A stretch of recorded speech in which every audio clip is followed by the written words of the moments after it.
Good evening. Welcome to North Shore Community College 35th Forum on Tolerance.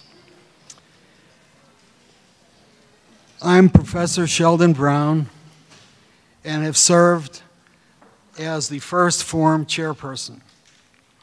Dr. Lori Carlson succeeded me as chairperson and is doing a fantastic job. Lori?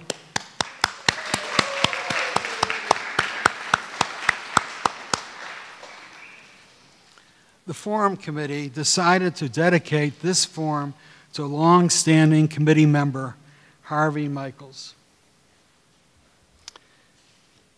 Harvey recently passed away, yet his enthusiasm for the Forum series lives on.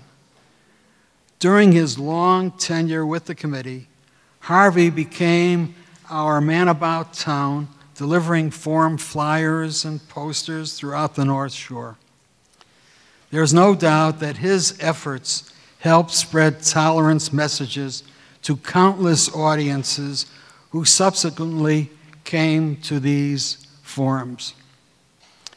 His critical reflections helped us formulate tolerance programs at our meetings. Also, Harvey was my student. He was my student in Facing History and Ourselves, which we taught here at North Shore Community College. Harvey and I went to many Holocaust commemorations and board meetings, lectures. We became close friends. Harvey was very proud of his many years of teaching at Swampscott High School, and he served as its history department chairperson, for which he was recognized with a scholarship in his name. It's an honor to have in our audience the Michaels family. We have Arthur, Linda, Shelley,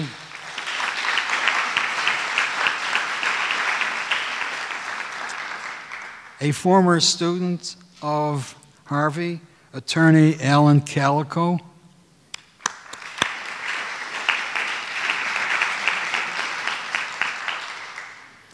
may Harvey Michaels' memory be a blessing to everyone privileged to have known him. Now it's my distinct pleasure to call to the podium the dynamic academic vice president of North Shore Community College, Karen Hynek.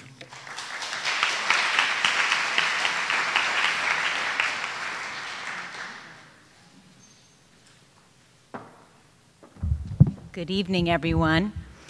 Welcome to North Shore Community College. We are so excited to have each and every one of you here tonight for this very important conversation for our community. Focusing on incarceration, time served, now what? Tonight's conversation will be the faces of healing after incarceration. Today we know that a little more than 1.5 million people in the United States are incarcerated. Our question is, how can we help the people who have served their time reintegrate into society and prevent recidivism? This is a topic, to be honest with you, that is very near and dear to my heart. I started my teaching career working for the Department of Youth Services, working with incarcerated juveniles. And that experience really shaped my teaching career and part of the reason why I'm here today. Because it taught me about life, and it taught me about students who really have other struggles, struggles with addiction, struggles with social and economic conditions.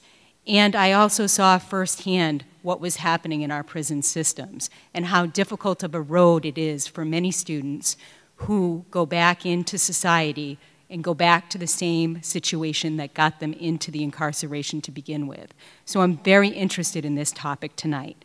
We're very fortunate tonight to have a keynote speaker and motivational speaker who is one of our own students here at North Shore Community College, Ruben Holguin.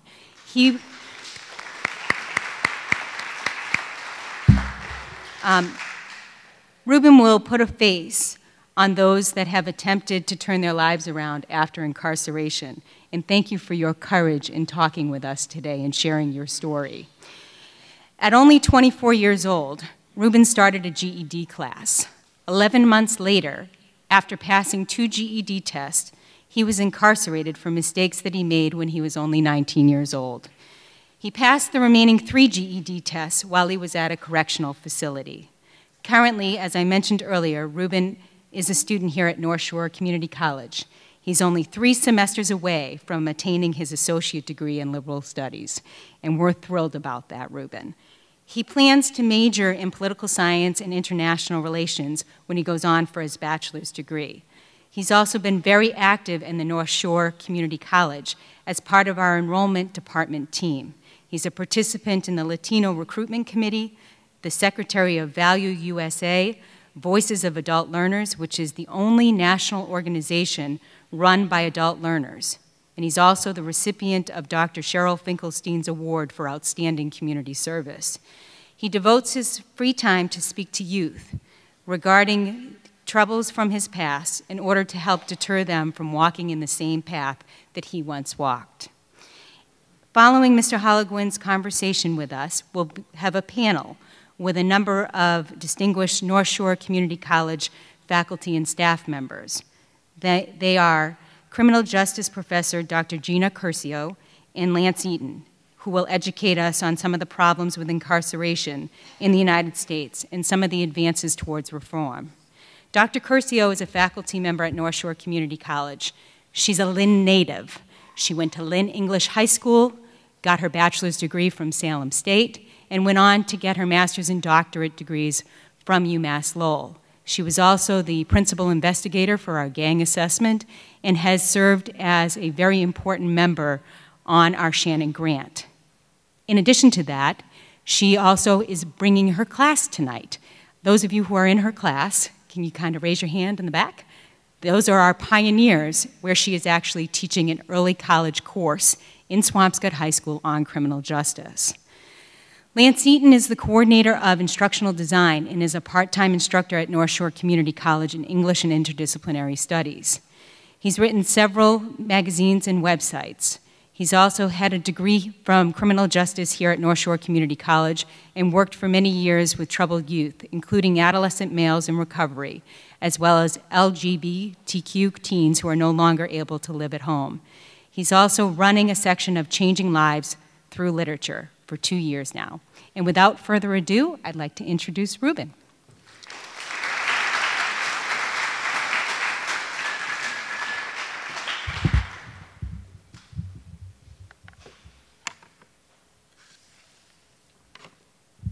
Can everybody hear me okay? All righty. I would like to begin by thanking everyone for being here tonight. I would like to personally say thank you to Dr. Lori Carlson and all of those that took part in getting the 35th Forum event together. Thank you to the college, professors, friends, and those from the community that are present here today. Please allow me not to forget Straight Ahead Ministries and their tremendous support inside and outside of the jails, and their effort and dedication to help those like myself in the community. One of my favorite quotes of all time is by a man you may have heard of, Thomas Edison. He said that when working on the light bulb, he hadn't failed 10,000 times. He had just found 10,000 ways that didn't work. In that one quote, I've always found the difference between a winning attitude and a quitting attitude. If you can learn from failures and even find them positive in some ways, you will always be ahead of the curve. I have never been ashamed of my past because it is it that has shaped me into the person that I have become. As a Lynner, raised in this great city, I work to help those in need, and I will continue until the end of my days. My life hasn't been the easiest one, nor has it been the hardest one. Yet my decisions and poor choices in life destroyed many things in it. My family and I immigrated to the US when I was 6 years old. My mother, 2 sisters, which are older than me, came to live in my aunt's house. Mom had 3 jobs trying to provide for her family, and always had present in her mind that education for all of us was the #1 priority. At the age of 12, I was gangbanging in the local streets of Lynn. Had numerous not-so-friendly encounters with the Lynn police. I mean, as a juvenile, I was a hot mess. There's no doubt about it. At age 14, I was already dealing drugs.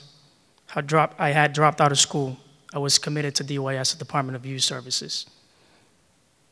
I was smoking weed. You name it, and I was doing it. At the age of 19, I caught my first adult drug distribution charge. I just couldn't afford one more charge in my adult record. And this was the beginning of an expensive court battle for me. From my 20s on, I kept myself busy. I was working and staying out of trouble. One morning I woke up and it just hit me. I need a life. Ruben, you need to be someone in life. I picked up the phone and called Operation Bootstraps. I did so because I wanted to further my education. This was the first step to a path that I should have taken 9 years ago. After a few meetings with Operation Bootstrap, I was accepted into their GED program. This is again 6 months after I had tried to obtain my GED. It wasn't accepted because no funds were available to provide me with a seat. Unfortunately, slip-ups from my past came back to haunt me. 11 months and 2 past GED tests later, I pled guilty to my drug charges and was sentenced to some time in jail. While incarcerated, I had plenty of choices, both positive and negative choices.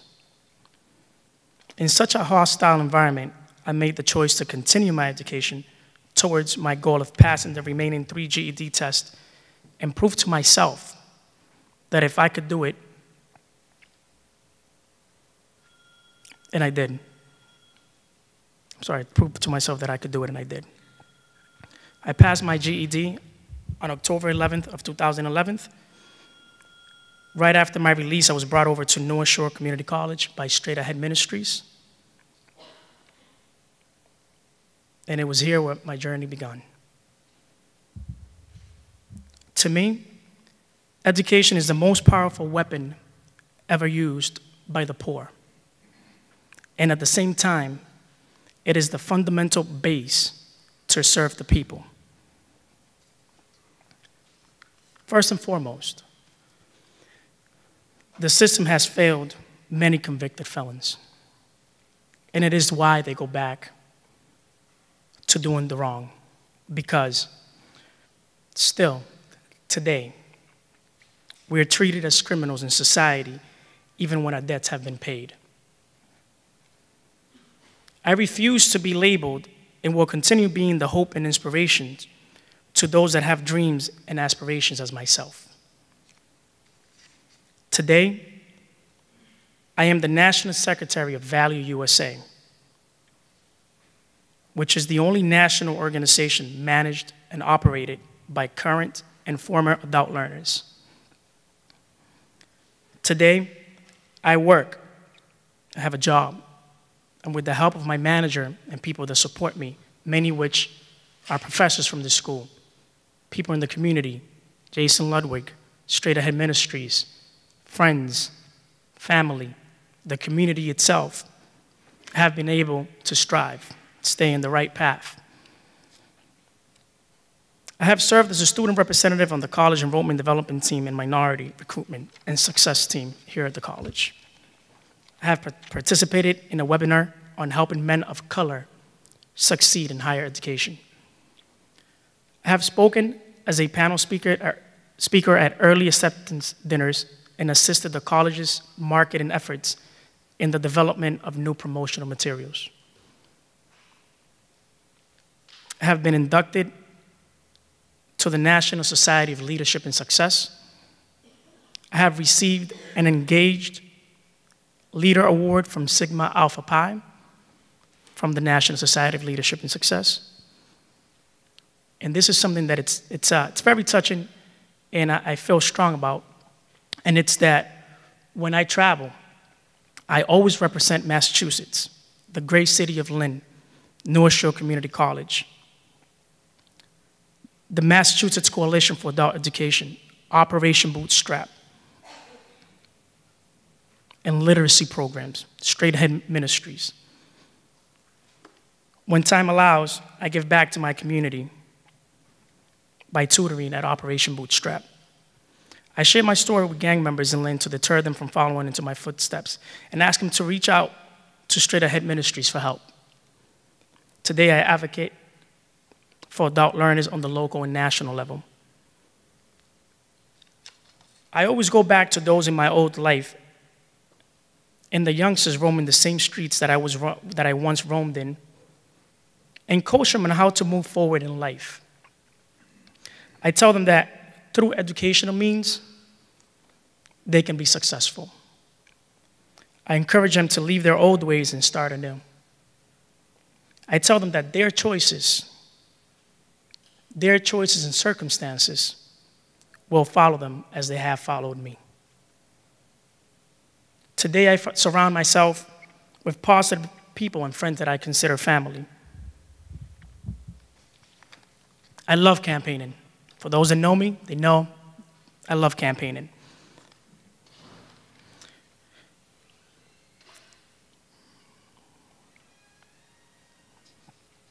So I love campaigning. For those that know me, they know that when President Biden came to Lynn, I met him.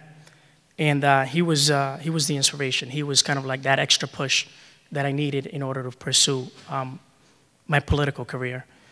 And so kudos to Joe Biden. Today, I have written an FDA article, which was accepted and published in The Change Agent, titled, "How Do We Know Our Food is Safe?" I have been in the editorial board of The Change Agent twice. And I guess to me, this is the most important one. Furthering my education, I will continue to further my education until I receive my PhD. Even more. Even after I get my PhD, I want to continue on taking another path. I want to continue to study. I never want to stop. Because, as stated before, education to me means everything. What has North Shore done for me? North Shore Community College has taught me to be impeccable with my words and to always speak with integrity. North Shore Community College has taught me not to take anything personal and found ways of making me understand that nothing that others do is because of me. NSCC taught me not to make assumptions and to find the courage to ask questions and to express what I really want to. North Shore Community College taught me to always do my best, because my best will always change from moment to moment, which will eventually give me better results. I will finalize by thanking everyone for coming today, but not before ending this with two great quotes. The first one was taken from my book I read called The Alchemist, and the second one from President Ronald Reagan. When you possess great treasures within you and try to tell others of them, seldom are you believed. Seldom are you believed because almost all people give up when they're one stone away from finding their own personal legend. President Reagan once said, quote, "Every new day begins with possibilities. It's up to us to fill it with the things that move us towards progress and peace." Thank you.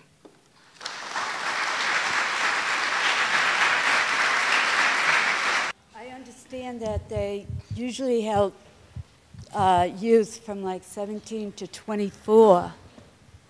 And that leaves out a lot of young men. that have been incarcerated or are in the game. So why does it do that? I'm not completely sure, to be honest.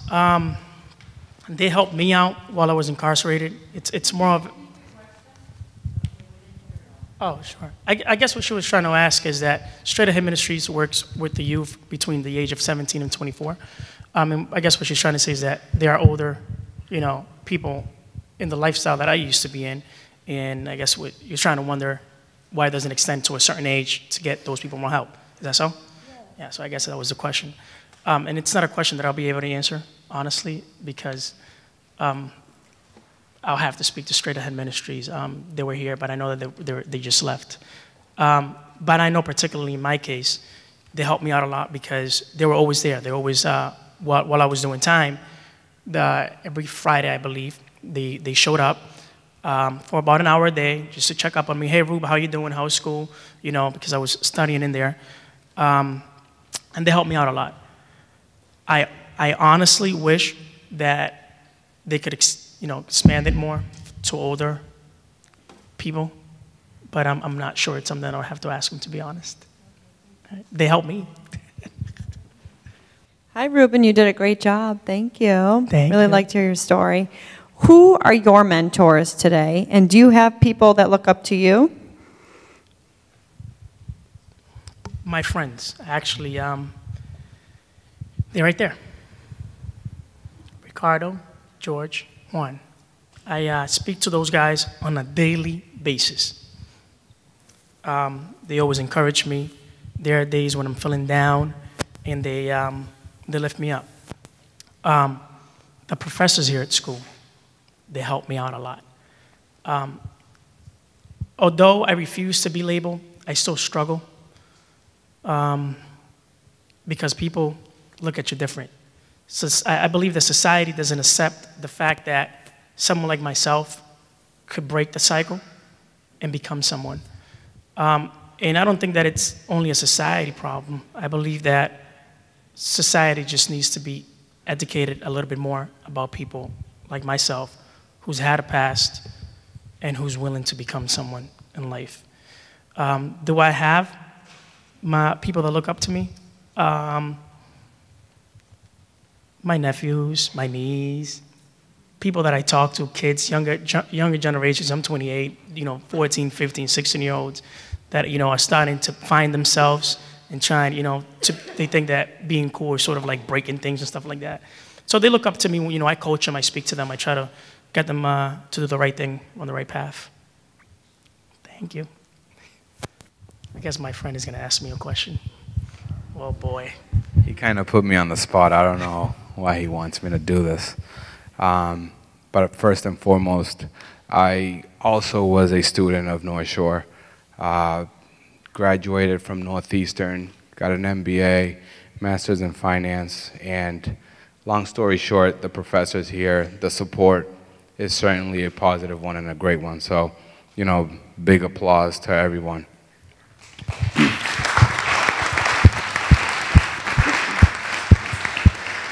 I'm going to piggyback a little bit on your question of, who are your supporters and who look up to.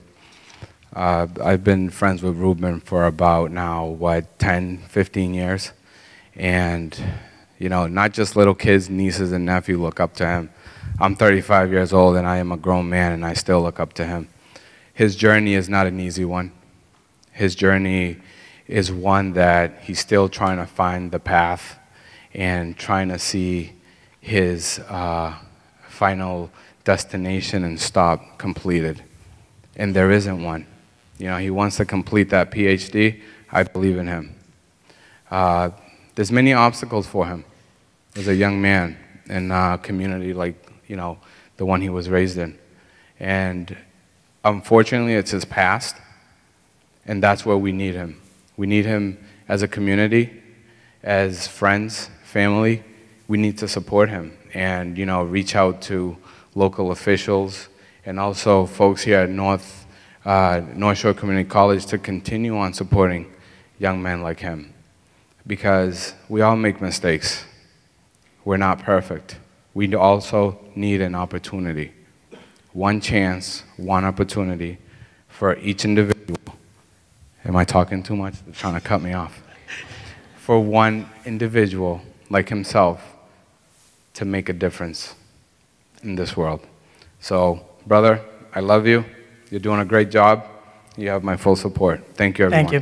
Thank you, Juan. Thank you.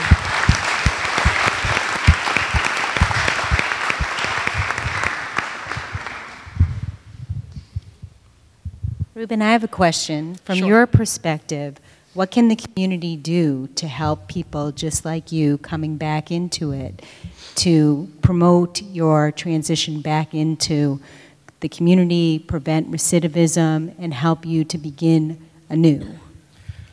I believe that it's an acceptance problem. The community needs to be educated. It's more accepting that we are humans too, that just because you did things and you didn't get caught doesn't necessarily mean that you're different from who I am. I just happened to get caught for my mistakes. So I truly believe that it's about getting to educate the community, to work with the community. I believe that the jails themselves, the correctional facilities, needs to do presentations like every 2 years, every year, just so they can educate the community so they won't look at people like myself in a different way. I truly believe that there's 90% of the people out there who are happy because of my progress, but there's still that 10% of those people that are not happy because I'm making it. So it's sort of working with them in order to see that I made a mistake, but I'm also human too. And I think that's it, to be honest. Thank you.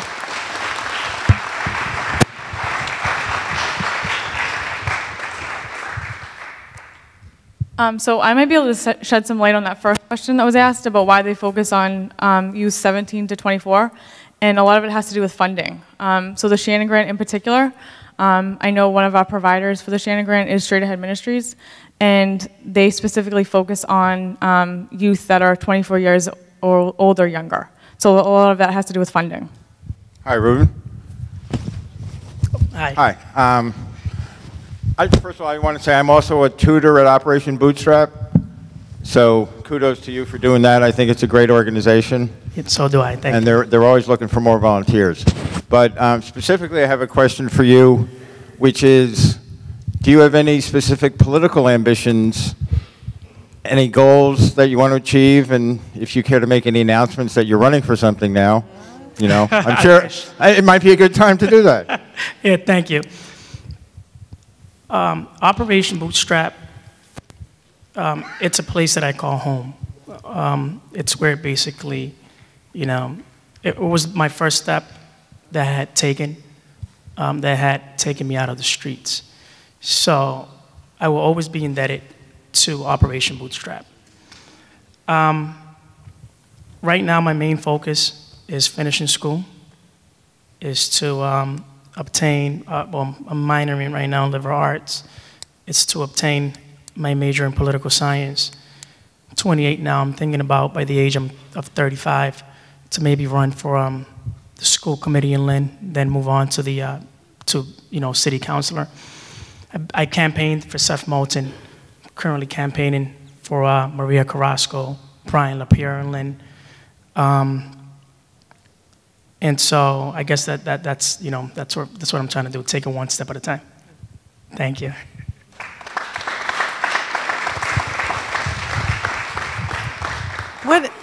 What kind of stigma do you still expect to confront, or do you confront every day now? What are the kinds of things that happen for you because of the fact that you were incarcerated before? And how do you deal with those issues? It's, how do I explain this? It's sort of like leaning back, to where I had told the vice president. I don't deal with it on a single basis. The other day, a couple of months ago, got into a car accident. I was a passenger, girlfriend was a driver. The police officer that approached me was a very nice person until he asked me for my ID and he saw my record. That was it. I had no say at all. So I guess that my biggest problem is, well, it's actually not my problem. It's mostly, you know, the police department's problem and other organizations, for them to structure, you know, their officers, their employees, to not judge people like me based on my past. I was calm about it. And it's hard, you know, it's hard because there's nothing I could do about it. I mean, there's nothing I could do about it. It's there. And one of the reasons why I always say that I refuse to be labeled is because I could go out there and hurt myself and drive myself to insanity and become depressed because I'm being labeled, or I can just break that cycle and do what I'm doing now. And I removed that stigma by doing the right thing, by turning negatives into positives, and giving the understanding to those that are in the same path that I was in, that if I'm doing it now, there's no possible way where you can't do it yourself. Okay. Okay. Hello. Hi. I just have a question for you. Recently, I went to the Women's in Transition up in Salisbury. I'm a social worker student, kind of like. So I was just wondering, what kind of programs are offered to you if you are in the, you know, jail system while you're doing time? Because I hear a lot of programs for women, like the Women in Transition, for example, but I don't hear anything for men. Is there anything that is offered to you guys in that process that when you're trying to, you know, finish your time and come out, that can prepare you, you know, for better opportunities aside from the ministries, well, I would say? I mean, all correctional facilities have programs. It's whether or not you're willing to change, willing to, you know, go to these programs and complete these programs. And it's not only about completing the programs while you're incarcerated, while you're in the correctional facility. More so is continuing to do that once you're released. This has happened to many of my friends. They fall right back to it because they don't have the support. Exactly. If I wasn't as strong-minded as I was, you know, with that police officer the other day, I could have thrown a couple of F-bombs to him and told him this and told him that. Probably, you know, probably would be in jail at this point, you know. So it's mostly having the help and the assistance from the community. You know, it's working, it's support. Like, you know, this is support to me. You know, friends, families, college, you know, professors. So I believe that that's really it, to be honest. Thank you. You're welcome.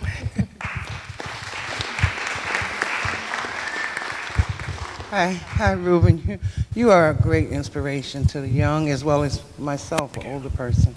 But I wanted to ask you that the opportunities that you had, a lot of people don't have these opportunities.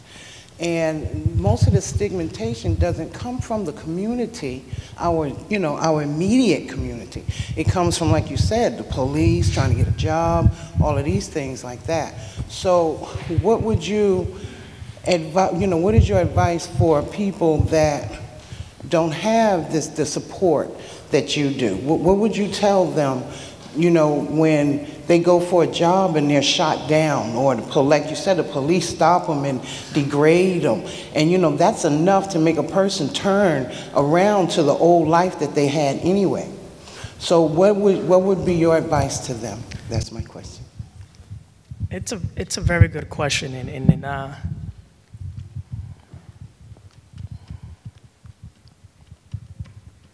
it's something that hits home, you know, because I had to, I was always turned around from jobs. You know, from my release from 2012 to 2013, I probably had like 8 different jobs. 30 days into the job, I was fired because they have realized that I had a record. My advice to them is to don't let the negative things take over them, to always look at the bright side, there's always a bright side to things. There's always going to be a struggle. And if they're from the type of world that I come from, they'll definitely know what a struggle is. They can't let things like that break them. You know, things like that would have to make them stronger. But I would also tell them to take the time to analyze themselves, to analyze their lives, and to see if that's really what, you know, what they really want to continue doing. But also to try to get help, you know, North Shore Community College. They're probably one of the biggest reasons why I do the things I do today. You know, Straight Ahead Ministries. There's so much organizations out there that are willing to help convicted felons. It's all about taking the first step to get the help. Police officers are going to be police officers. EMTs are going to be EMTs. We can't change that. The only thing that we could do is work on ourselves to try to better ourselves off. That's it.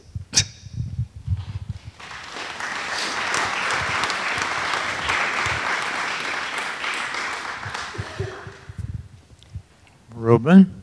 Yes. I wanted to congratulate you on what you've done here today.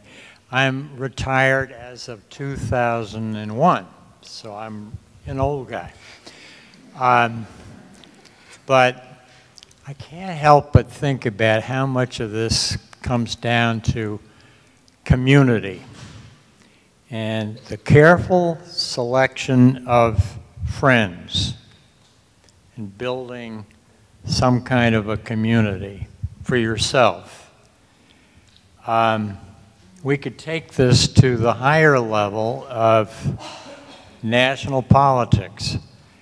Right now, we have a situation where Bernie is talking about democratic socialism, okay? Oh, that's a dirty word in America. Why is it that we have so much trouble with socialism? Now, Europe, they have a lot of it. And it's because they focus on the we focus on the I, me. Everything in this society is me, you know? But you live long enough, you know that you can't do it by yourself. And you gotta build these friendships. I belong to a men's group. There are 9 of us. We have been meeting every 2 weeks for 26 years, okay? 26 years. And the point of it is we're a bunch of guys. Now, when we got together back in the old days, our thought was we're not going to just talk about the Red Sox. We're going to talk about our everyday lives, okay? So we get together and we talk about, well, how'd your week go? What's your problem? You know, and somebody in particular has to take a lot of time, then we give them the whole night, you know? So that's just kind of a long statement about the social. I used to teach sociology, social psych, and I just think that it's such a tough thing to do, to get to the point where you really value these other people that you build these bonds with, that you can trust, you know? Sometimes you won't be able to trust them. And then what do? You know? So I'll shut up. Thank you. Thank you all. Appreciate it. Thank you.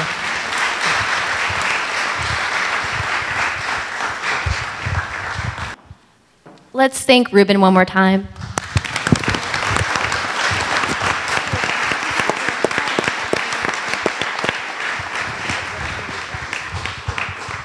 It's now my pleasure to introduce our next 2 panelists. First, we'll have Dr. Gina Curcio speaking about mass incarceration. She's going to kind of hang out while Lance Eaton talks a little bit about the prison literacy project, and we'll open it up to questions for both of them, okay? So it's my pleasure to introduce Dr. Gina Curcio.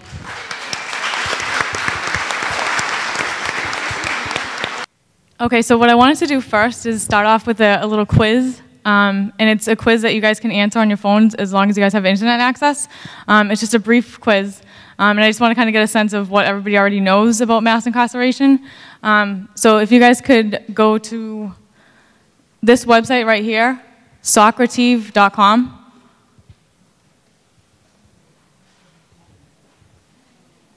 And you guys are going to go to the top right-hand corner. There's going to be like 3 lines. From there, you guys are going to click on Student Login. And then it should ask you for a room code. And the room code that you guys want to enter is right there. So question 1, what percentage of offenders currently incarcerated will eventually be released? Is it 10%, 25%, 50%, 80%, or 95%?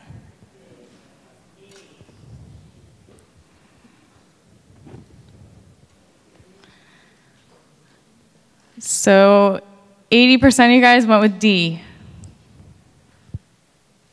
Oh. No, sorry, 38% of you guys went with D. 18% of you guys have, or 20% of you guys so far have gone with E. E is the correct answer. 95% of individuals that are currently incarcerated right now will eventually be released. The vast majority of individuals that are currently incarcerated. All right, question 2. What country has the highest incarceration rate in the entire world? Is it China, Mexico, the US, Egypt, or Cambodia?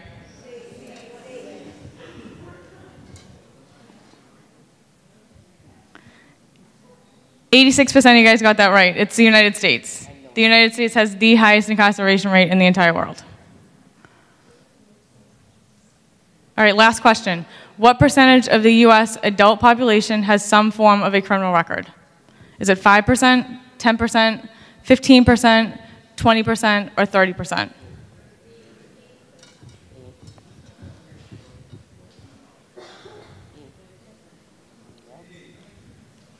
%of you guys got that right. It's 30%.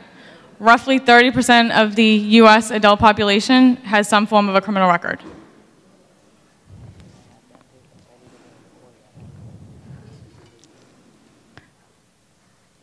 Before I move on to the PowerPoint, I wanted to show you guys a quick video on mass incarceration in the United States. And this video does a really good job of explaining some of the major issues discussing the issue of mass incarceration in the United States. So it's a brief 4-minute video.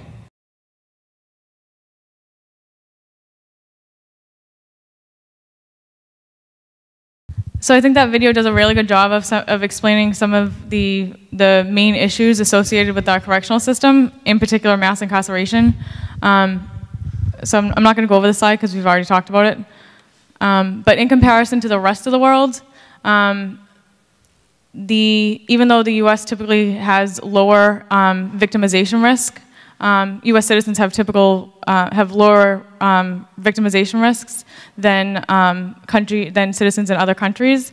U.S. incarceration rates are nearly 3.5 times higher than incarceration rates in Mexico.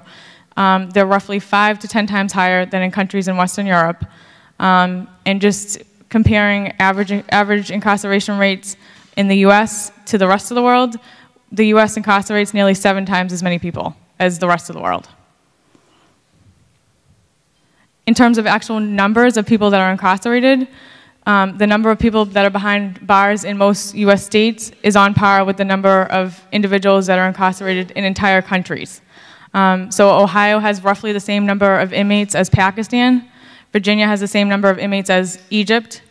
Massachusetts has the same number of inmates as the Democratic Republic of Congo. And the Democratic Republic of Congo has like 10 times as many citizens as the U.S., as Massachusetts does. So how did we get here? Starting around the 1970s, the U.S. initiated what is called today the crime control era. And during this time, the U.S. started passing numerous laws that are supposed to get tough on crime. So you had numerous states passing mandatory minimum sentences for certain offenses. You had many states passing 3 strikes laws for habitual offenders. which enhanced sentences for individuals with 3 strikes. You also had truth in sentencing, which requires offenders to serve a certain percentage of their sentence before they're eligible for early release. And most importantly, the war on drugs. The war on drugs has been a huge factor in mass incarceration in the United States. And that's largely because historically the war on drugs has focused solely on enforcement, arresting large numbers of individuals. And what's important to keep in mind is that the vast majority of individuals that were and still are today being arrested for drug offenses are low-level offenders who are not a threat to the public. So we're spending all this money incarcerating individuals for low-level drug offenses and sending them to prison for a really long time when the vast majority of them are not even a threat to the public. Since the 1970s, when the war on drugs was initiated, the US has spent $1 trillion on the war on drugs. And each year, the US spends roughly $51 billion on the war on drugs. And again, most of the money has historically gone to enforcement. The Obama administration has definitely focused on a new way to fight the war on drugs. And in fact, Obama wouldn't even use the term war on drugs. And this is really important because instead of solely focusing on enforcement, the war on drugs is also focusing on very important factors like preventing drug abuse to begin with, treatment for individuals that have substance abuse problems, and also reforming laws. I'm sure some of you guys have heard about a large number of federal inmates being released from federal prison as a result of drug sentencing laws being reformed at the federal level. So that's something that's definitely coming up today.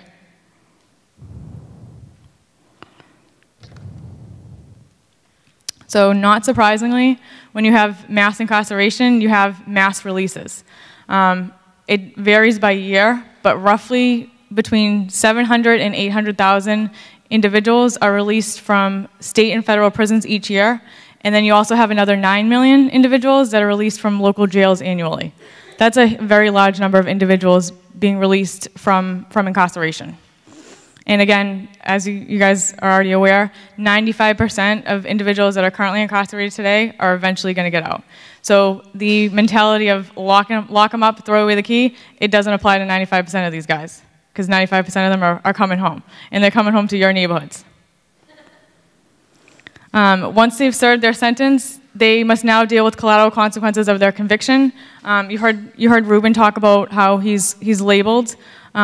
That's a huge part of collateral consequences. And I'll get to that in a minute. So again, roughly 30% of the US adult population has a criminal record. There are different sources that will give a different estimate, but 30% is a pretty well accepted estimate for the number of individuals that have some sort of criminal record. So what is a collateral consequence? So everybody's familiar with the direct consequences of a criminal conviction: incarceration, probation, having to pay fines. What a lot of people are unfamiliar with are all of the indirect consequences of a criminal record. And those indirect consequences of a criminal record are outside the realm of the criminal justice system, and they're intended to punish offenders long after they've served their sentence. And in a lot of cases, it effectively creates second-class citizens, and it affects every aspect of their life. With regards to collateral consequences, they greatly vary by jurisdiction. Some rights are lost across the board according to federal law, but they greatly vary by jurisdiction. Because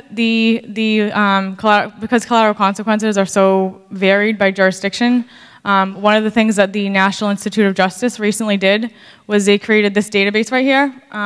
the National Inventory of Collateral Consequences.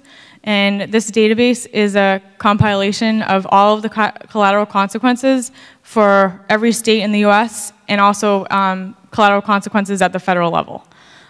So you can use this website to see how having a conviction for a drug offense might affect your ability to get financial aid, or how having a conviction for a property offense might affect your ability to get a job. It's all on this website.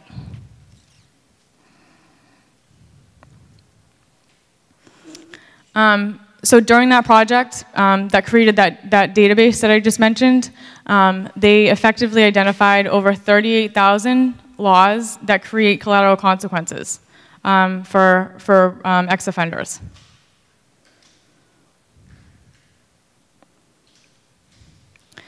So these are just some categories of collateral consequences that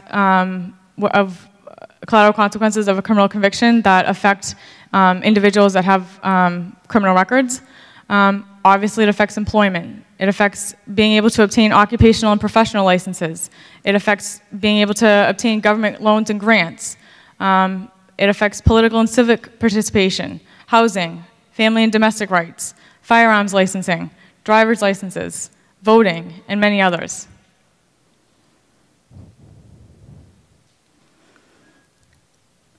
So there are many occupations that individuals with a criminal record are effectively barred from. And even when these collateral consequences are not formalized into law, there's still considerable unspoken discrimination. And a lot of research has historically shown that employers are not willing to hire individuals with a criminal record. There's a couple reasons for that. The first two is that a criminal record speaks to one's character, and the idea that past behavior predicts future behavior. That is not necessarily true, as human behavior is very complex, but that's the idea behind it. And as you guys just saw, Ruben has clearly changed his life around. So that's clear proof that people can and do change. And then finally, negligent hiring laws. So negligent hiring laws hold employers accountable for actions that their employees take against like customers or clients. So that's another reason why sometimes employers are not willing to hire individuals with a criminal record. These are just a few of the common occupational and professional licenses that you often cannot get with a criminal record. And this is not the full list. Some of these absolutely make sense for certain types of offenses. Some of them make no sense.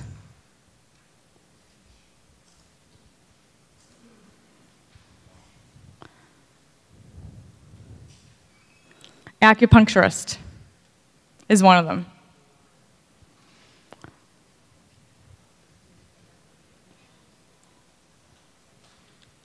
All right, it also affects their ability to get federal financial aid, and in some cases, state financial aid. This is specifically to drug offenders. In the amount of time that they're ineligible to receive financial aid depends on whether it's a first offense, second offense, or third offense. So talking about blocking opportunity to better themselves. Food stamps and other government benefits are also often not available to individuals, in particular with drug offenses, unless a state decides to opt out. And one of the main reasons why a state might decide to opt out and allow individuals with a record for a drug offense to still get benefits is because they don't want to punish the children in the household. And Massachusetts is one of those states that opts out and allows individuals with a drug conviction to still obtain government benefits. So why should we care? Some of you guys might be looking at me saying, why should I care about this? I don't have a criminal record. It doesn't affect me. Nobody in my family has a criminal record. It doesn't affect them. Why should I care? There's a number of reasons why you should care. The first reason is that systematic exclusion of ex-offenders from legitimate employment benefits nobody. First, many people have made mistakes in their past, but have since turned their lives around and now live law-abiding, productive lives Number two, research has consistently shown that individuals that are able to find gainful employment have much lower recidivism rates, much lower rates of reoffending. So if that's the case, then being able to obtain a job, having opportunities for ex-offenders to be able to obtain jobs is going to reduce crime and recidivism. There was a recent study that was done in 2011 that estimated that by reducing employment friction by half, so basically what that means is by reducing the time it takes for an ex-offender to get a job from like maybe 6 months down to 3 months, you can effectively reduce crime in the United States by like 5%. That doesn't sound like a lot, but it turns into roughly a reduction in 500,000 crimes annually.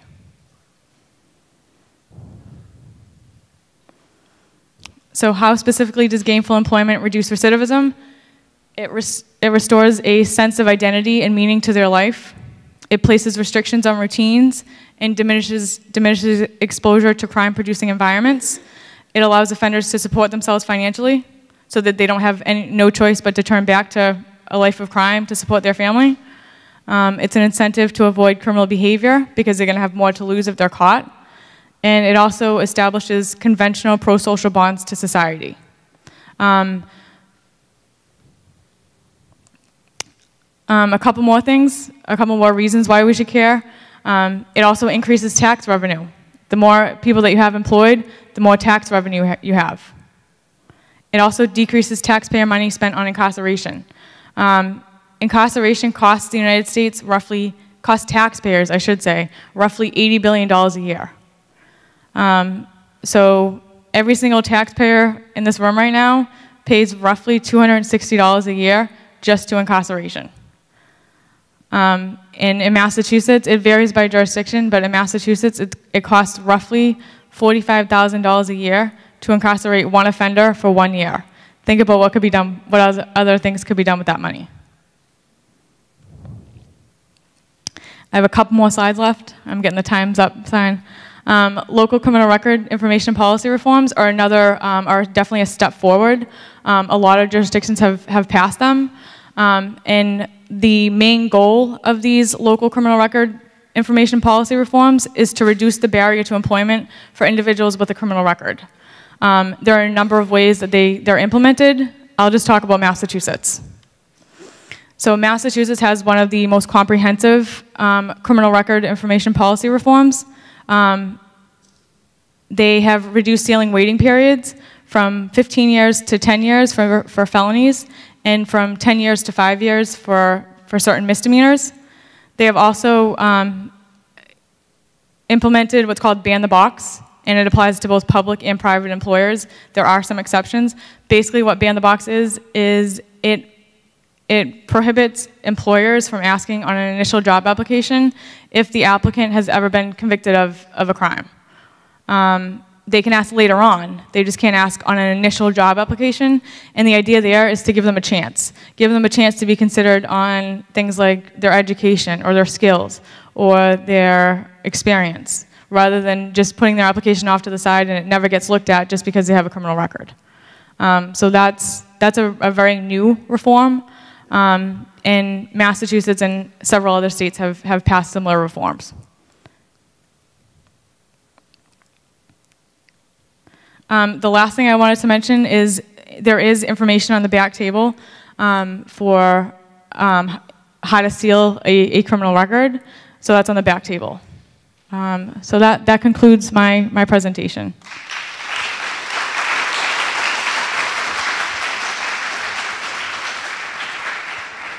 I'm going to introduce Lance Eaton in a moment, and we're just going to hold questions to the very end so we can have a panel conversation, if that's okay with everyone. So next, I'd like to introduce Lance Eaton. Hi, everyone. Welcome. I don't have a cool animation. I just have a bunch of text, but I think that's kind of appropriate for my topic, which is talking about changing lives through literature. Has anybody ever heard of this program? Show of hands. Awesome. I got two people. Excellent. So this will be a great learning experience for everyone. So what is Changing Lives Through Literature? It is a program that takes people who are on probation and it puts them in a room with at least usually one probation officer, maybe more, when possible, a judge, and a facilitator. And typically that would be me, at least in the program that I'm involved in, but their facilitators take on all different shapes and sizes in terms of their background. I teach literature here at North Shore Community College, so that it made sense, but a lot of people from a lot of different backgrounds end up as facilitators. And the program is about 8 to 12 weeks, and it fluctuates or it changes depending on who's running it, where it's running, and kind of the demands of the different people involved. And what we do is each week we meet, we come together in a room, and we sit down and we talk about a reading. Something that's been passed out the week before, and it can be anything. It can be a collection of poetry, it can be a collection of short stories, it can be really one big short story, it could be novel, a novel that the participants are working through. But the idea is for everybody to kind of come together, having done the readings, and to talk about them. So it's usually about an hour and a half to a 2.5 hour discussion, and it's a really vibrant discussion. My role as facilitator is pretty much to say, okay, let's see what people think, and really to encourage the participants to share their thoughts. The judge, the probation officer, everybody there shows up having done the readings. And so it's really just a conversation, a nice, interesting conversation around literature. For the participants, there are some initial incentives that gets them in the door. We like to think, if we just offered it, that people would be excited about it and take it, but of course, that doesn't always happen. But we do have, some useful incentives that gets them in the door, and then at the end of this, we'll take a look at, what people have to say after they've been through the program. So the first one is that they get a certificate of completion, and that's a step forward. That's an accomplishment. That's a physical manifestation of the work that they've invested. They get 3 months off of their probation, which for many participants, that's huge. And then they also get court fees waived for the duration. Depending on the system, depending on the people involved, that might vary as to just during that duration or that duration moving forward. But these are obviously powerful incentives. And by and large, people that participate in this volunteer. They are sometimes mandated by the courts, but more often than not, we really look for people to volunteer in it, because if you're mandated, it creates a very different environment than if you step into it willingly. So some basic facts about Changing Lives Through Literature. For people that didn't know, I was the substitute. The person, Robert Waxler, who created the program back in 1991, was supposed to be here, but you ended up with the backup. So I'll do the best I can, but he has been instrumental in the program, developing it, really making it grow over the last 24 years. And over that time, we've had about 3,500 offenders go through the program. And this program has spread to 8 states in the United States, and then also there are some pockets in the UK where this is being used as well. What's interesting, a external study of the participants did actually find that there was a reduction, that the population that have been involved in Changing Lives Through Literature, their recidivism rate was down 18.75% versus the general population or the control group, which was 45%. So that's over a 50% reduction in returning or repeat offenders. And then the cost per offender, it's about $500 when all things are taken into consideration. The time involved in all of, the time involved of the parole officer, the probation officer, the judge, and getting a hold of the space and things like that. And that's versus, about $21,000. And as Dr. Curcio, did I say it right? Curcio, sorry, I wasn't paying attention or I didn't remember. But as she mentioned, in Massachusetts, it's about $45,000 per inmate. So there's a huge savings benefit when we take a look at it in that way. So the big question is always, why this approach? Why would it be valuable to put people in a room and just have them read and talk about readings? That doesn't really, for some people, that doesn't really sound like a a productive way to reduce crime or a productive way to enhance these people's lives. But a lot of the things that we find and a lot of things that are central to the mission here is the idea that reading is transformative. And I think, certainly as somebody who teaches literature, like, I'm biased, like, yes, I love to read, and you can always find me with a book, an audiobook, a comic book, just put words in front of me. But it really does change people's lives. And if you think about in your own lives, what life means when you have acquired that skill to read and the ways in which that opens doors. So really setting aside 10 weeks where these participants get to actually spend time reading, reflecting, and really talking about it, and really honing that skill and recognizing it as a skill. One of the things that we see a lot within this program is just that, that this program in itself, from week to the program as a whole, builds those small building blocks that lead to bigger accomplishments. For some people, completing this program is going to be the first really big intellectual accomplishment, recognition of their intellectual abilities that they've ever received. For others, it's just going to be kind of that little extra push. And I see it every time I run the sessions where, the first few weeks, the participants, they're very cautious, they're very concerned, they're afraid to kind of share their thoughts. And then by the end, or sometimes by the 4th or 5th week, I mean, class hasn't even started yet, and they are already, chomping at the bit to really talk about what they read. They get excited. And it's an awesome experience, as any instructor knows. Like when you have students or when you have people there that are really excited to talk about what it is that you're there to talk about, it's cake. It also gives them space for reflection. I mean, the literature chosen is very purposefully chosen, and it's always things that are meant to provoke, that's meant to give them space to think about their own choices, to think about how they navigate their own lives, and that's what we have a lot of the discussions around is, when we look at these characters and the choices they make, how do they reconcile that? And by having, one reading or a short amount of readings, they get to sit with it for a week, they get to come into the group and really get to talk about it. It's also an opportunity to write without consequences. Again, many of the participants at some point in time often come with negative experiences about writing, about communicating, and so a lot of these, at least within the session that I run, when they first get there each week, I have them do a writing prompt, and the writing prompt isn't to be oh, you misplaced a comma or anything like that. I don't care. I don't care any of that kind of content. It's really about just getting them an opportunity to express themselves with the written form. And a lot of them do appreciate that. A lot of them, it helps them, again, kind of grow and figure out what they need to or how they can use that as a skill. And throughout, we foster a lot of good communication skills around meaningful and sometimes controversial content. I mean, the stories that we use are, they are often very serious literature that I like to say packs a punch.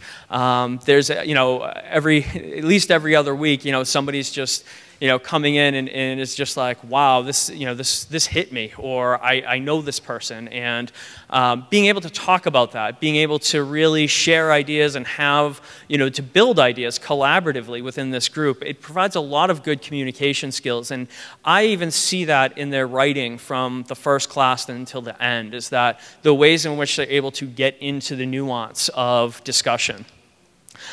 I think this is another important skill that they further develop, which is learning to listen and read between lines. I mean, literature is often very much about reading between lines, kind of what's happening, and then what you think is happening, just like any really good TV show.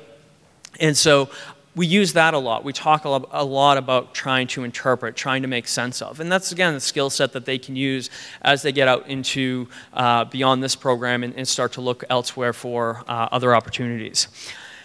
In learning to learn, at least within, again, the section, each section is different, but one of the things I love to emphasize is just that opportunity for them to think about the ways to learn. Is that, yes, for many people, reading can be challenging, or especially in this day and age, we value or we give a lot of attention to the visual, but textual can also help us learn in different ways, even if it is challenging.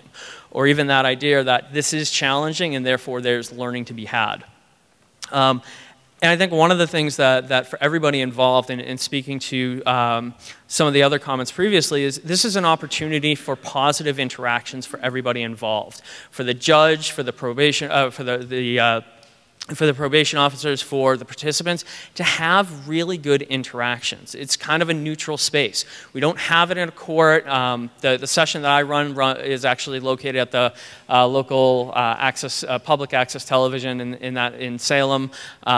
It's trying to get people together to really have a good conversation without worrying about penalties, without worrying about, well, if I do this or do that. And that's one of the great things is when you come into the room and they're all joking around, you have the probation officer and one of the participants really getting, having some good back and forth that has nothing to do with, how the nature of their relationship started. And what I want to do for the final piece here is, in every session that I run, it's something I adapted from my courses that I teach here. The last day that we meet, I have the participants write a letter to themselves to say, okay, write a letter to yourself from 10 weeks ago, from when you first stepped into this group. Like, what was going through your head? What was going through your head? What would you tell yourself from 10 weeks ago? And this is what they come up with. This course is very helpful to be a part of. It will be helping me. It will help being in a group and sharing your thoughts with others as you discuss the readings assigned. It'll be fun to share in conversation about the readings and find others' opinions and ideas.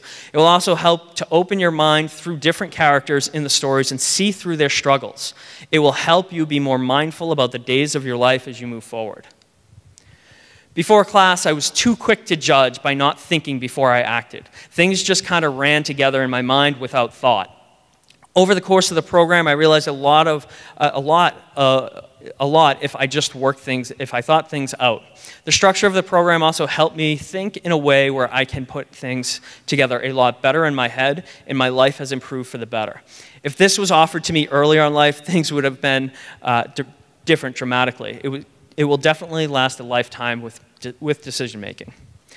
As I write, this one is a little bit sad, but I think that there's still a lot that's said in here, especially on a very deep emotional level. As I write this, it is too late for me, but maybe not for you. Be aware of the various opinions and observations of others in class are not how you experience the stories. They all saw and felt something different. They had and saw different things. I was frustrated and wondered, are they all blind or just different people who see and feel differently? Does everyone experience everything so differently? I mean, the power of that thought and kind of where that moves somebody, right? Where that moves somebody to think about, their actions in relation to others, or to think about others' actions. Please be as open-minded as you possibly can and consider where you yourself have been before placing judgment on things or people. You can change and you can better yourself, even if it's small steps you take to progress towards chance. You are being proactive. That should be change. You are being proactive in what you need to do. Also, and finally, advocate for yourself and ask for help and resources if you need it. Stay positive. So one of the things that within the program we regularly do is, we push them to ask questions. Really emphasize, we get this is things that are you're unfamiliar with. Ask questions, and we really encourage them. There are no wrong answers, right? This is a space to have dialogue, to figure out what it is that's going on, and I think this is a good example of what this particular participant got through that. And then this is one of my favorite. Dear me, hey man, how's life? I just want to write to you to give you some advice about this course I've taken. It's called Changing Lives Through Literature. It's a great class. I have learned so many different skills in reading with the different stories and how to compare it to you and how it compares to life. I will say this class will give you a brand new view on life, like people have to go through different obstacles just to get through or not get through the situation. I will say this class will change your life. So that's the program. It's run typically throughout different cities here in Massachusetts, and it is, when I'm thinking about the different things that we've been exposed to here, I think it's a very powerful representation of just, the changes that can happen, the way, even small things like, just getting people together in a room to talk about reading, right? And the ways in which we can improve people's lives who have been incarcerated and help them move forward.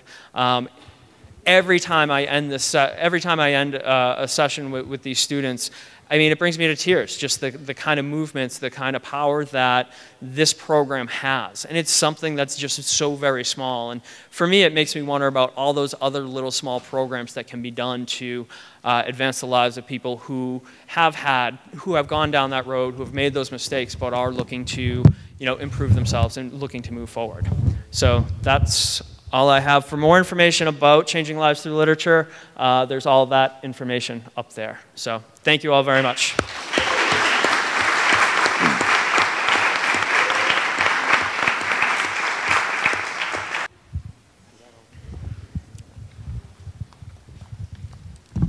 So I guess we're fielding questions. It's from my colleague, so he might harass me. Just be warned. It's true. It could happen, Lance. Yes. Lance, just a question for you. I can see how this has changed people by going through this, but I was curious about how it's changed you. That's an excellent question. I think for me, I think on a very basic level, I got a lot of the statistics and big points that Gina brought up, but I think this has it's just given me a whole new level of compassion and really helped me to connect with all of these individuals that come through this program, and by that, anybody that's gone through the system. When I sit there and, I mean, over the course of 10 weeks, you get to know these participants, you hear slivers of their life, hear the things that they've had to survive, never mind the challenges that they are now encountering. And it just gives me a whole lot more compassion. And that's not to say I didn't have any, but it was much more ethereal, and now it's much more concrete. Hi, Gina, this is for you. I drive down along Revere Beach, and I see about a dozen prisoners or so picking up and cleaning up. And my question is, how come we can't have like half the prisons out cleaning up our state? It's filthy. The highways, the streets. So your question is, how come they don't do it more often? A lot more people, a lot more, yes. Yes, a lot more. So my answer to that would be that in terms of like security level, they're only going to do that with inmates that are in like a lower security unit. So maybe like a halfway house, or maybe individuals that are like court ordered to be there and have to do some sort of a certain number of hours of community service. It takes a lot of resources to do that, especially if they're locked up and not just being supervised by the court. So that would be my answer. I'm wondering why discrimination laws haven't covered the job applications and being denied for employment. I know there's probably no way to prove that that's why they're being denied, but at what point do discrimination laws, or will discrimination laws cover that?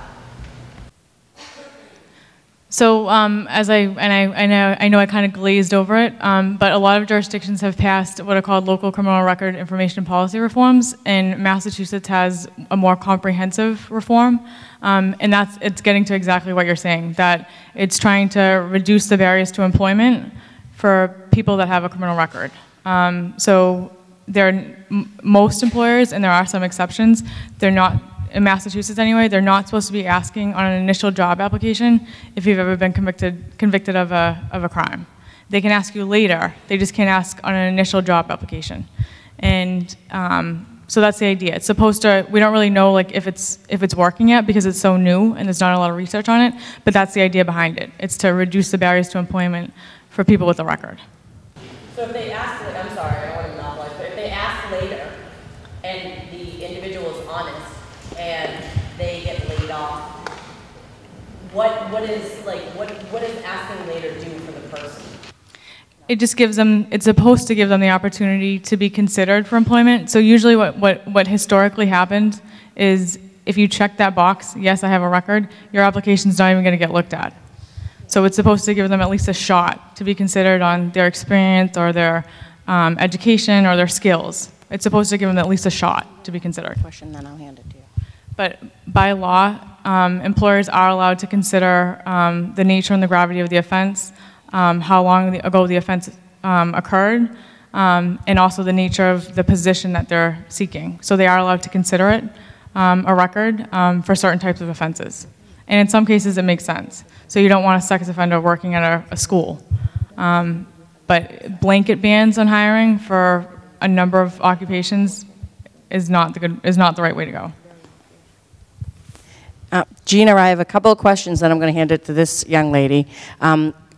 First, I'm going to say thank you to everybody involved in the Form on Tolerance for 35 years, because it's always wonderful.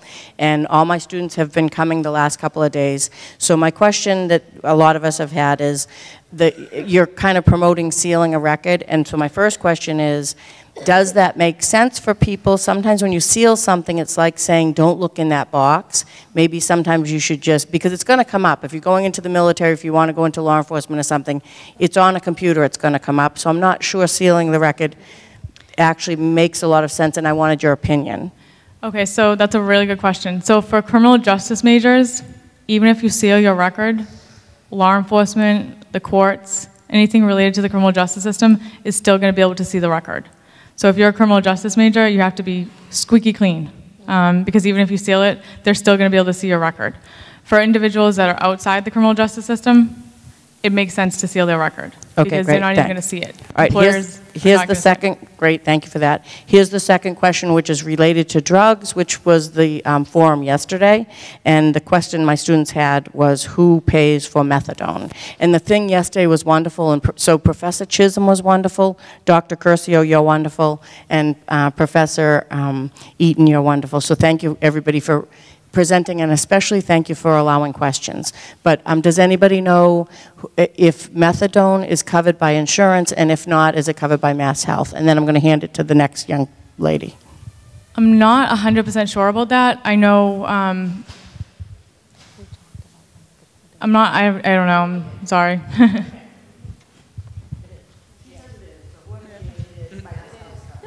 Okay, we have somebody in the audience that says that it is covered.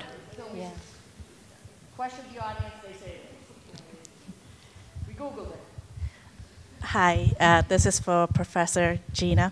Sorry, I'm a former student of Gina, so I'm so used to calling her that. Professor Curcio, sorry. So Call me Gina. So my question is, I'm currently a student in forensic psychology, which is just a fancy term for criminal psychologist. And I noticed during a lot of my research that it's really, a lot of it is more societal problem and political problem. As someone in your field, which do you find more of an obstacle to change I would say, criminals or criminals trying to get back into society? Would it be trying to change society or trying to change our politicians who are the creators of the laws that we currently have to deal with? That's a really good question. So related to politics, as that brief video that I showed you guys mentioned, it never looks good to be soft on crime. So politicians are always going to take the stance of being tough on crime, unless the people that elect them indicate that they want otherwise. So I think it's really important for citizens to get involved in elections and things like that, and to have their voices heard, especially because it's in everybody's best interest to reduce barriers to employment for, in particular, employment for individuals with a criminal record. Thank you.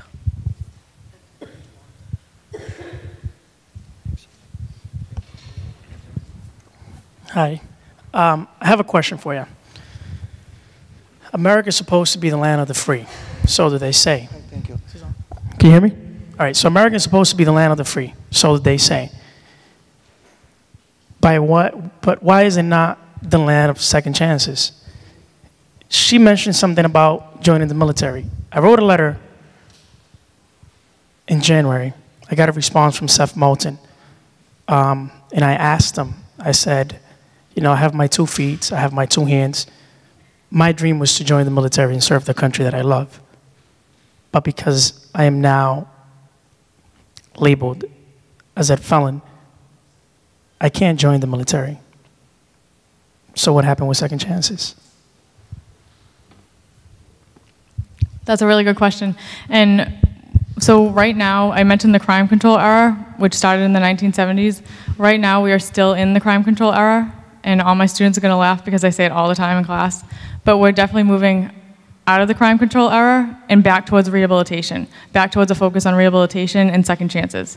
So we are slowly but surely moving back in that direction. We still have a long way to go. I have a question for you. In our city of Lynn, there are many people called homeless.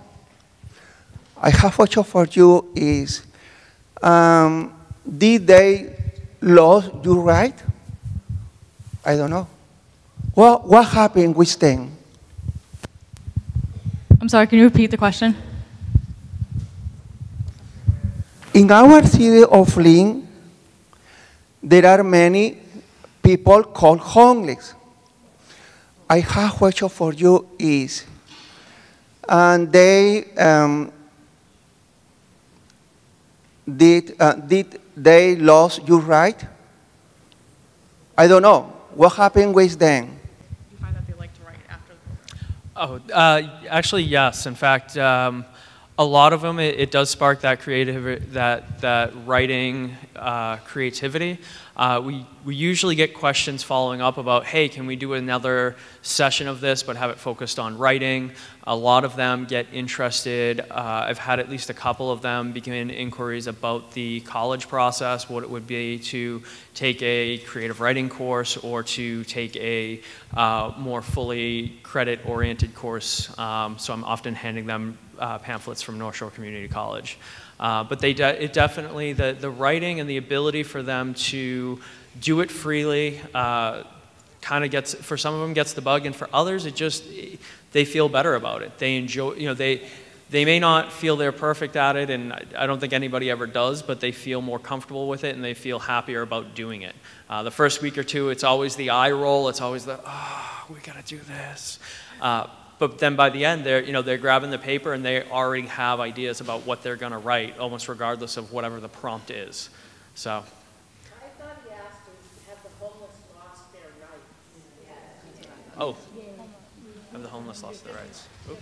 Sorry, that was my fault. I heard, I thought his question was, does Lance find that the individuals that participate in the program, do they find that they like to write after the program? Sorry, that was my fault. I think he asked, have the homeless lost their rights? There's a lot of people that are homeless in America, and he's wondering if they've lost their rights. And I suppose part of the answer is many people. I just served at the at Lifebridge in Salem yesterday. Many people who have been convicted, as you know, because you work in corrections, have lost many of their rights. They're not allowed to go. It's hard for them to get a job. And if you can't get a job, you can't get housing. If you can't get housing, you're on the streets, and therefore you're homeless. And I think that was his question. Sorry, that was my fault. So I would say yes.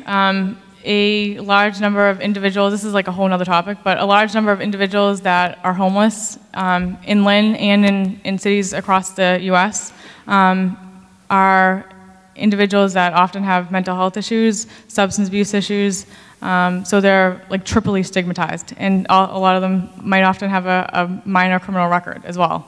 And getting to his point, yeah, there are instances where somebody that is homeless and needs to go to a shelter for a night or something, they're not going to be able to get in because they have substance abuse issues or because they have a record and things like that.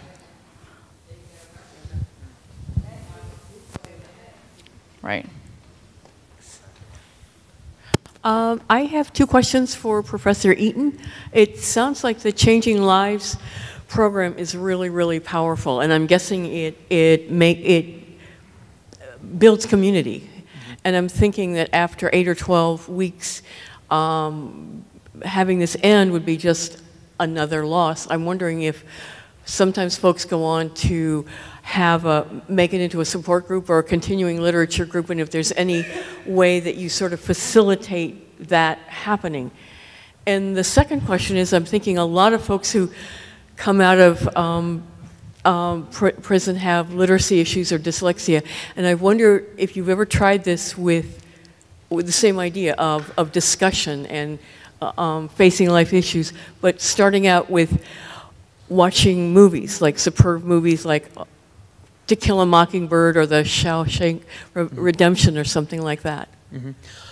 So I'll start with the first question around, there's been nothing formal, but we do know, within this, the people involved often do form friendships, often are found, it's mostly anecdotal that I hear from the probation officer about, how people have come together. There was actually in one session, it was so fascinating. We had a very strong, in terms of their views, in terms of their interest, Christian. Like to the point of, the Bible's the only thing I read. I'll read a few things here. And we had somebody who, while in prison, had converted to Islam. And they were like the amazing odd couple because they had very different views, and they were constantly like bickering back and forth about, no, you got to come over to my side, you got to come over. And so they ended up being and continue to be friends from what I hear from the people that I work with. So there hasn't been any formal. I think one of the things we're really trying to look for is some either grant or opportunity to help move kind of into a second phase or kind of help bridge that connection of where to go from here. But I mean, I've been involved in the program for only about 2 years, so I haven't really been able to get that far with that at this point. And then your second question, in terms of people that have challenges with readings, which I completely get. I actually, I had to still deal with dyslexia, and that's actually kind of formed a lot of how I approach teaching literature or approaching literature. So I include, I don't do video because it's harder to get into the spaces that we usually are, but I do try to do a lot of different formats. I try to have us reading aloud. I bring in audio narrations. I'm a big audiobook fan, and I always find that that's really helpful for the participants to start to learn and think about tone. I provide a lot of tips about getting around or dealing with challenging readings. And then at the end of the day, I always encourage them, like, it's okay if you don't get it. That's one of the big things I emphasize, is that they give it their best try, they try to make as much sense as they can, and then we come to their class and we unpack it. Because I'm always amazed at how much I learn about stories I've read 100 times from the participants. Like, some of these stories I've been reading for over a decade in the different formats that I've been teaching and interacting with literature, and yet we can still sit down and they will blow my mind with what they draw out of the story. So I do believe in order to be in the program, they have to have in some way established an 8th grade reading level. I believe that's the case. I don't know for sure if that's just something hovering in the back of my head somewhere that I made up.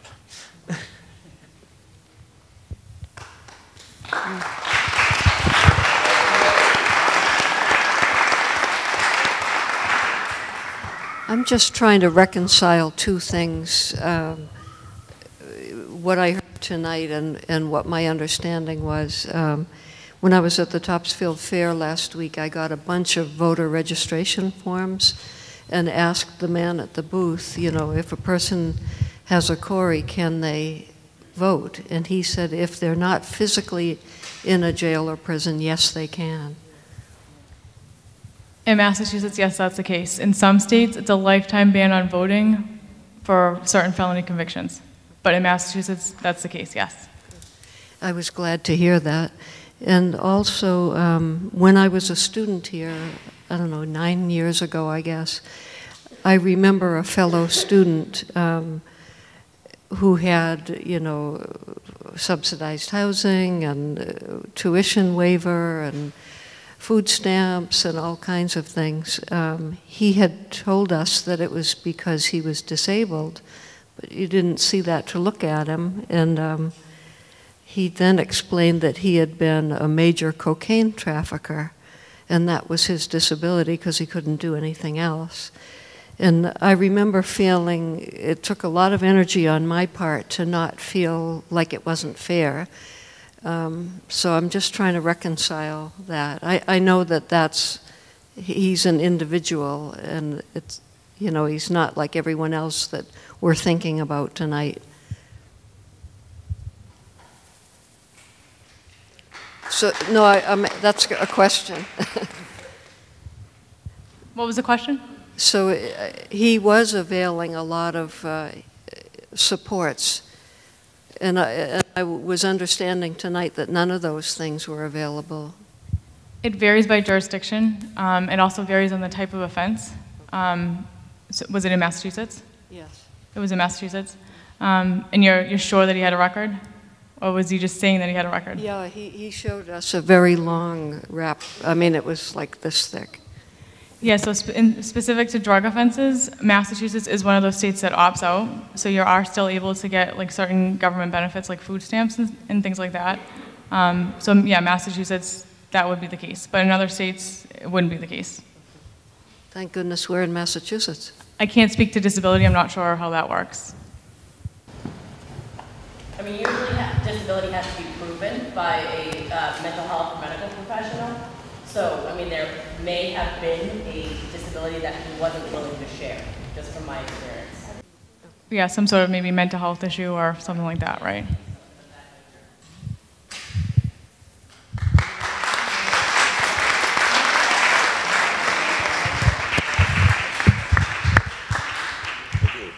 I'd like to thank all the participants one more time.